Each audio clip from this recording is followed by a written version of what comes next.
ہمارے علماء کرام گنگ ہیں، چپ ہیں، منبر محراب چپ ہے. کیوں چپ ہے؟ اس لیے کہ ہم نے خود اس مخلوط معاشرے کے اندر اپنے لیے میں فائدے حاصل کیے. ہم نے اسمبلی کی رکنیتیں حاصل کی، ہم نے اپنے عورتوں کے ادارے اور ان کے بورڈ آف ڈائریکٹرز بنائے. بہت کچھ، بہت لمبی کہانی ہے اس مخلوط معاشرے کو ترتیب دینے کی، اور یہ گزشتہ 40-50 سال سے ہوا ہے. انگریز نے یہاں پر یونیورسٹی کی سطح پر تعلیم رکھی تھی، اور اس سے زیادہ اس نے نیچے بالکل تعلیم نہیں رکھی تھی. اس کو پتہ تھا کہ اس کا معاشرہ جو ہے وہ اس طرح سے بے راروی کا شکار ہو سکتا ہے. ہمارے تمام ایجوکیشن انسٹیٹیوشنز پہلی کلاس سے لے کے بی اے تک عورت کے نام سے ناآشنا تھے. ایم اے کے اندر بھی بہت کم خواتین جو تھیں وہ وہاں آیا کرتی تھیں. لیکن چونکہ ہم نے اس بھیڑ چال کے اندر جانا تھا اور ہم نے اس مخلوط معاشرے کو آگے بڑھانا چاہنا تھا، تو ہم نے جسے کہتے ہیں آگے اس کو فالو کرنا شروع کیا. ہمارے صحت کے ادارے مکمل طور پر عورت اور مرد کے اختلاط کا مرکز بن گئے. پھر آہستہ آہستہ ہماری بسیں، ہمارے گھر، ہمارے چوک، ہمارے چوراہے، ہماری مختلف قسم کی دکانوں کے بیٹھی ہوئی عورتیں، کون سی جگہ ہے کہ جہاں ہم نے اس پورے معاشرے کو مخلوط نہیں کیا. وہ لوگ جنہوں نے جنگ میں لڑنا تھا، جہاں یہ تصور بھی نہیں کیا جا سکتا تھا کہ عورتیں کبھی جا کے میدان جنگ میں لڑیں گی، اور اس اداروں کو بھی ہم نے خاص طور پہ مخلوط کیا. اور یہ اس وقت کر رہے تھے. ہم کتنے نادان تھے کہ جب نیٹو اور امریکہ اس کی افواج کے اندر عورتیں کمپلینٹ کرتی تھیں کہ ہمیں ریپ کیا جا رہا ہے، یا ہمارے ساتھ مختلف قسم کے جنسی اختلاط جو ہیں سے کیا جاتا ہے، اور اس کو مذاق میں اڑایا جاتا تھا کہ یہ فرینڈلی فائر ہو رہا ہے وہاں پر. ہم نے ان اداروں کو بھی مکمل طور پر مخلوط کر دیا. پھر پورے پاکستانی نظام جو ہے یہ ایک مادر سری نظام نہیں بلکہ ایک پدر سری نظام ہے. 99% سے بھی زیادہ گھرانے ایسے ہیں، بلکہ 99.9% گھرانے ایسے ہیں جہاں مرد گھر کا واحد کفیل ہوتا ہے، سول بریڈ ونر. عورت کنٹریبیوٹ کرتی ہے لیکن بہت کم حد تک کنٹریبیوٹ کرتی ہے.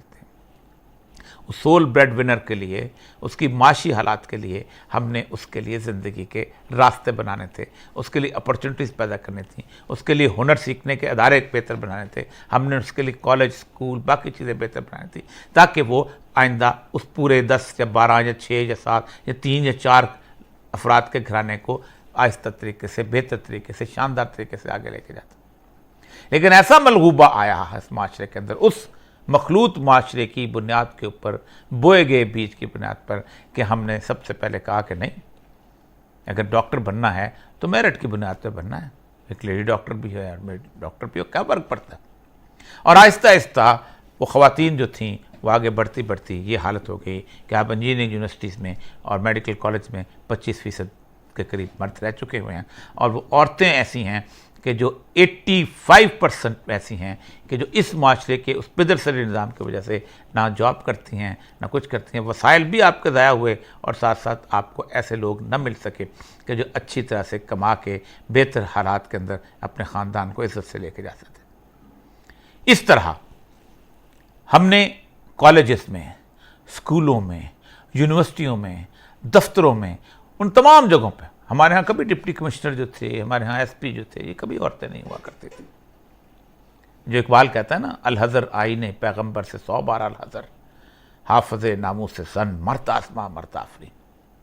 اس لیے کہ عورت کا جو رول تھا، اس پہ بہت دفعہ میں گفتگو کر چکا ہوں، وہ بنیادی طور پر اتنا بڑا، اتنا مقدس، اتنا سینسٹیو، اتنا شاندار رول تھا کہ اس نے 2 بچوں کو خاص طور پہ، یا 3 بچوں کو، یا 1 بچے کو اتنی شاندار تربیت کے ساتھ پالنا ہے. وہ اس کی وہ اتالیق ہے جو کہ دنیا کے اندر مقرر کی جاتی ہے. وہ اس کی ڈچس ہے کہ جو کہ یورپ کے اندر ہوتی ہے، کہ جس نے اس کی تمام تر تربیت کرنے کے بعد معاشرے کو ایک بہترین انسان تحفے میں دینا ہے. خواہ وہ ابو علی سینا تحفے میں دے، خواہ وہ ڈاکٹر عبدالقدیر خان تحفے میں دے، خواہ وہ امام ابو حنیفہ تحفے میں دے، خواہ وہ آج کا کوئی بھی نیک بڑا کامیاب انسان تحفے میں دے. جہاں رسول اللہ صلی اللہ علیہ وسلم نے فرمایا کلکم راعٍ کلکم مسئول عن رعیتہ، وہاں یہ فرمایا دیکھو یہ جو اولاد ہے یہ عورت کا گلہ ہے. یہاں آپ اس کے حدیث کا ترجمہ یہی ہے کہ ہر کوئی ایک گلہ بان ہے، اس سے اس کے گلے کا سوال کیا جائے گا. یہ وہ زہریلی فصل ہے جو اب پک چکی ہے. آپ سوچیں کہ اس 50 سال کے عرصے سے پہلے 100 سال کا عرصہ لے لیں، پوری دنیا کے فگرز کا موازنہ کریں. یورپ میں اور امریکہ میں 1800 کچھ میں، امریکہ میں 1800 میں ہوا تھا، یورپ میں باقی جگہوں پہ آہستہ آہستہ اختلاط والا معاشرہ شروع ہوا. سب سے اہم ترین چیزوں کا صورتحال یہ ہے کہ 40% عورتیں جو قتل ہوتی ہیں وہ اپنے x boy friend and husband سے قتل ہوتی ہیں. اس کو کرائم آف پیشن کہا جاتا ہے. یہی تو کل کی بات چل رہی ہے، یہ کرائم آف پیشن ہے. ہم سے کہا جاتا ہے کہ یہ مت پوچھو کہ وہ اس کے پاس کیا کرنے گئی تھی. وکٹم کس لیے گیا تھا وہاں پر؟ اپارچونٹیز کے لیے دینے کے لیے اس کو. اور کس لیے گیا تھا؟ اس سے سوال نہیں کیا جاتا. کیوں نہیں کیا جاتا؟ کیا شیپروننگ جو ہے، ایک عورت کے ساتھ چلنا، اس کے ساتھ اس کا تحفظ، یہ اس کا حق نہیں ہے؟ پوری دنیا میں حق ہے. جس معاشرے کو انہوں نے یورپ میں تخلیق کیا ہے، حالت یہ ہے کہ وہاں دروازے پہ لکھا ہوتا ہے کہ 7 بجے کے بعد دروازہ بند کر دیں کر دفتر میں بیٹھے ہوئے. باتھ روموں کے نمبر عورتوں کے خفیہ رکھے جاتے ہیں کہ کوئی شخص باتھ روم میں آ کے ریپ نہ کر رہے. لفٹیں علیحدہ ہیں ان کی. چلتے پھرتے اٹھتے محفوظ نہیں ہیں. یہ 40% وہ. دوسرا، سیریل کلر کی اتنی بڑی ڈائریکٹری بنتی ہے جو کہ ہزاروں کے اندر، اور یہ کمال کے لوگ ہیں. کسی نے 300 قتل کیے ہوئے ہیں، کسی نے 200 قتل کیے ہوئے ہیں، کسی نے 400 قتل کیے ہوئے ہیں، اور یہ کمال کے لوگ ہیں. کوئی ایک عورت کو قتل کر کے اس کے خون کے فوارے سے نہاتا ہے، کوئی اس کو کاٹ کے فریج میں رکھتا ہے. کوئی ایک جو خاتون جس نے کوئی 150 کا قریب قتل کیا، وہ ایک طوائف تھی، وہ گھیر گھار کے قتل کرتی تھی اور پھر اس کے بعد اس کے پیسز لے کے اپنی بلی کو کھلایا کرتی تھی. ہزاروں، اور ان کے قتل ہونے والے لاکھوں تھے. لیکن 57 مسلمان ملک ہیں جو تیونس سے لے کے برنائی تک ہیں. پوری لسٹ اٹھا دیجیے دنیا کے سیریل کلر کی، آپ کو صرف 2 سیریل کلر ملیں گے. زیادہ سے زیادہ اس کو ملا کے، چھوٹے موٹے بھی ملا کے 1 درجن سے زیادہ سیریل کلر نہیں ملیں گے، کیونکہ ہم نے مخلوط معاشرے کو اس وقت سے اڈاپٹ نہیں کیا تھا. وہ زمین ہموار نہیں کی تھی جس زمین کے اندر یہ سب کچھ بویا جاتا. کیوں نہیں بتاتے ہو کہ اس معاشرے کو روکنے کے لیے، اس معاشرے کے خلاف کھڑے ہونے کے لیے سید الانبیاء صلی اللہ علیہ وسلم آئے تھے. میں 2 حدیثیں آپ کے سامنے پیش کرتا ہوں، علماء اکرام کے سامنے، اور بتاؤ کہ یہ وہ معاشرہ ہے کہ جس معاشرے نے ہر وہ فصل تیار کی ہے کہ جس میں ہر طرح کی فحاشی، عریانی اور سب کچھ جو ہے وہ اس کا پودا اگتا ہے. آپ صلی اللہ علیہ وسلم نے فرمایا، ہم سے علی بن عبداللہ مدینی نے بیان کیا، ہم سے سفیان بن عینیہ نے بیان کیا، اس سے عمر بن دینار نے بیان کیا، ان سے ابو معبد نے، اور ان سے عبداللہ بن عباس رضی اللہ تعالیٰ نے بیان کیا کہ نبی صلی اللہ علیہ وسلم فرمایا کہ محرم کے سوا کوئی مرد کسی عورت کے ساتھ تنہائی میں نہ بیٹھے. اس پر ایک صحابی نے فرمایا، یا رسول اللہ میری بیوی حج کرنے گئی ہے اور میرا نام فلاں غزوہ میں لکھا گیا ہے. نبی صلی اللہ علیہ وسلم نے فرمایا، پھر تو واپس جا اور اپنی بیوی کے ساتھ حج کر. لیکن اس سے اگلی حدیث جو ہے، اور یہ حدیث جو ہے اس میں صحیح بخاری کی حدیث ہے، مسلم کی ہے، ترمذی کی. اگلی حدیث اور حیران کن اور جسے کہتے ہیں ہمیں ڈرا دینے والی. جن عورتوں کے خامد موجود نہ ہوں ان کے پاس نہ جاؤ، کیونکہ شیطان تمہاری رگوں میں خون کی طرح دوڑتا ہے. حضرت جابر فرماتے ہیں، ہم نے عرض کیا، یا رسول اللہ آپ کے لیے بھی ایسا ہے؟ اللہ اکبر. نبی صلی اللہ علیہ وسلم نے فرمایا، ہاں میرے لیے بھی، لیکن اللہ تعالیٰ نے اس پر میری مدد فرمائی اور میرا ہمزاد مسلمان ہو گیا ہے. یہ ہے حالت. اور اس کے باوجود بھی ہم نے وہ تعلیمی ادارے جہاں کھولے ہیں، میں نے بار بار پروگرام کیے ہیں کہ جن کے سالانہ شو جو ہیں وہ علیحدہ ہوتے ہیں، اور ان کے اندر دنیا کی ہر فحاشی، ہر عریانی جو ہے اس کو آگے بڑھایا جاتا ہے. ہم نے سیکولر ایجوکیشن کو آگے بڑھایا، ہم نے سیکولر اخلاقیات کو آگے بڑھایا. اور آج اگر کوئی شخص جو ہے کوئی اس پہ گفتگو کرتا ہے تو اس کی زبان کھینچ لی جاتی ہے. وہ اس طرح لاہور کے ایک بہت بڑے ادارے کے اندر، لڑکیوں کے خالص ادارے کے اندر، ایک مرد ٹیچر جاتا تھا اور اس مرد ٹیچر کے اوپر الزامات لگے کہ وہ ان کو ہراساں کرتا تھا. پاکستان کے کچھ بدترین اخلاقیات کے اینکرز نے یہ کہا، کیونکہ اس نے کہا ہم اس مرد کو نہیں آنے دیں گے، کہ یہ کوئی مسئلے کا حل ہے؟ مرد وہاں جائے لیکن اس کو توڑو، اس کو دیکھو.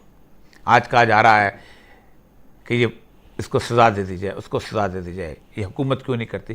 حکومت کیا تمہارے ہر ڈیٹ کے ساتھ ایک گارڈ بھیجا کرے گی؟ حکومت کیا تمہارے اس جگہ جہاں تم بیٹھ کے آئس پیتے ہو وہاں پر بیٹھ کے تمہارے ساتھ ارد گرد جو ہے وہ گن مینز اور کلاشنکوف لگایا کرے گی؟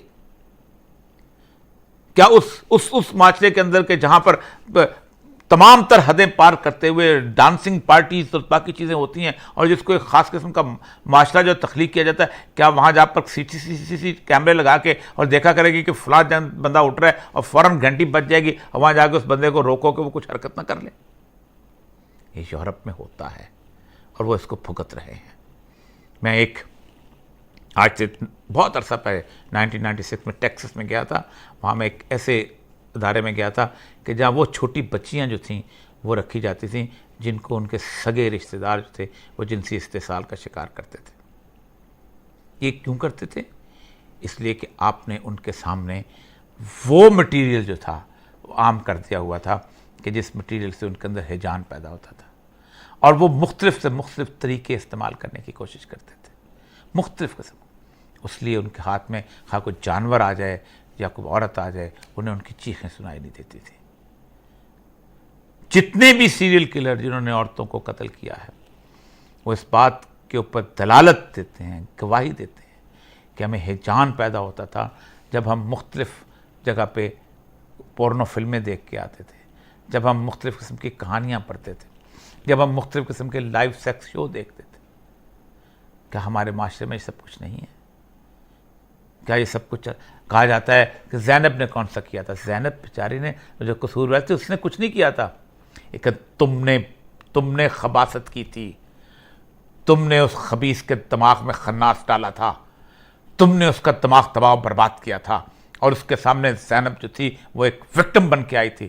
تم بحیثیت معاشرہ مجرم ہو، تم بحیثیت ایک میڈیا مین مجرم ہو، تم نے اس کے سامنے ایک ایسی ہیجانی کیفیت پیدا کر دی تھی وہ پاگل ہو چکا ہوا۔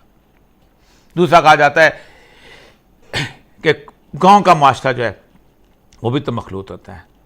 تھوڑی سی سوشالوجی کی سینس دیکھ لیجیے گا، سب سے پروٹیکٹڈ معاشرہ گاؤں کا اس لیے ہوتا ہے کہ اس کے کہتے ہیں اس میں سوشل کنٹرول ہوتا ہے۔ ایک لڑکا 2 دفعہ گلی میں سے گزرے تو اس کو دیکھ لیتے ہیں کہ یہ بچہ دوبارہ کیوں آ رہا ہے، اس کو پکڑ لیتے ہیں کہ یہاں سے کیوں آئے ہو۔ اپنا وہاں پولیس ہو نہ ہو اس کے ایلڈرز نے اس کو کنٹرول کر رہے ہوتے ہیں۔ لیکن دنیا کی سب سے بڑی غلاظت، دنیا کی سب سے بڑی تباہی، دنیا کا سب سے بڑا جرم جو ہے وہ شہروں کے اندر ہوتا ہے۔ اس کو کہتے ہیں ایلز آف اربنائزیشن، بڑے شہروں کی تباہی، بڑے شہروں کی خرابیاں۔ ہر نارکوٹکس وہیں سپلائی ہوتا ہے، کرائم وہیں پر ہوتا ہے، مافیاز وہیں بنتے ہیں۔ رسول اللہ صلی اللہ علیہ وسلم کی ایک حدیث جو سیدنا عمر بیان کیا کرتے تھے اور علامہ اقبال نے میسولینی کے سامنے بیان کی تھی۔ میسولینی نے پوچھا کہ اقبال بتاؤ تمہارے رسول کی کوئی ایک بات جو ہے وہ جس کو میں سمجھوں کہ وہ اللہ کے رسول تھے، تو انہوں نے کہا میرے رسول نے کہا تھا جب مدینہ کی آبادی ایک حد سے بڑھنے لگے گی تو ہم ایک نیا شہر آباد کریں گے، ہم بڑا شہر نہیں رکھیں گے۔ تو اس نے کہا تھا، خنجر کو مارا تو اس نے کہا تھا کہ اس سے بہتر تہذیب کو بچانے کے لیے اور کوئی راستہ نہیں ہو سکتا۔ مجھے صرف خاموشی کا دکھ ہے، مجھے خاموشی کی تکلیف ہے۔ یاد رکھیں ہم سب نے کنٹریبیوٹ کیا ہے، میں بھی شامل ہوں، اس لیے شامل ہوں کہ میرے پاس بھی اس معاشرے نے کوئی راستہ نہیں چھوڑا تھا کہ میں اپنی اولاد کی کسی بہتر ادارے میں تربیت کرا سکتا ہوں۔ وہ ملک جس کے اندر کبھی مخلوط ادارہ ملتا نہیں تھا ڈھونڈنے سے، آج وہاں عورتوں کی تعلیم کے لیے کوئی علیحدہ ادارہ ملتا نہیں ہے۔ جو بنائے جا رہے ہیں وہ بھی اس طرح کے مہنگے ادارے ہیں کہ لوگوں کو افورڈ نہیں ہو سکتے۔ لیکن یاد رکھیں ہم جس نہج پر آ چکے ہوئے ہیں اس کے لیے صرف وہ حدیث تو میں نے بیان کی، قرآن کی یہ جو سورہ نور کی آیت آپ کے سامنے پیش کر کے اجازت چاہتا ہوں۔ اس آیت کے اندر اللہ نے دنیا کے اندر ہمیں عذاب کی نوید دی ہے۔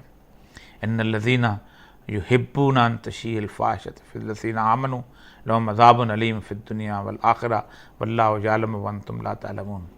جو لوگ مسلمانوں میں بے حیائی پھیلانے کے آرزو مند رہتے ہیں، آرزو مند خواہش رکھتے ہیں، ان کے لیے دنیا اور آخرت میں دردناک عذاب ہیں۔ اللہ سب کچھ جانتا ہے اور تم کچھ نہیں جانتے۔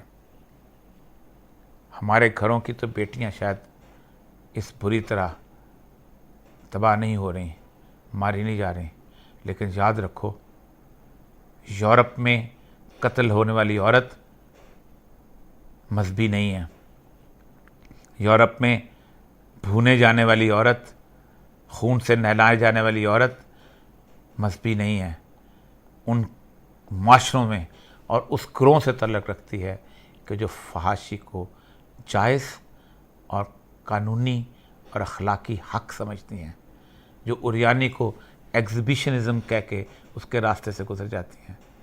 اللہ نے ان کے لیے عذاب رکھا ہے، ہم بھی اس عذاب کی طرف بڑھ رہے ہیں۔ اللہ ہمیں محفوظ کرے۔ آخر دعوانا الحمدللہ رب العالمین۔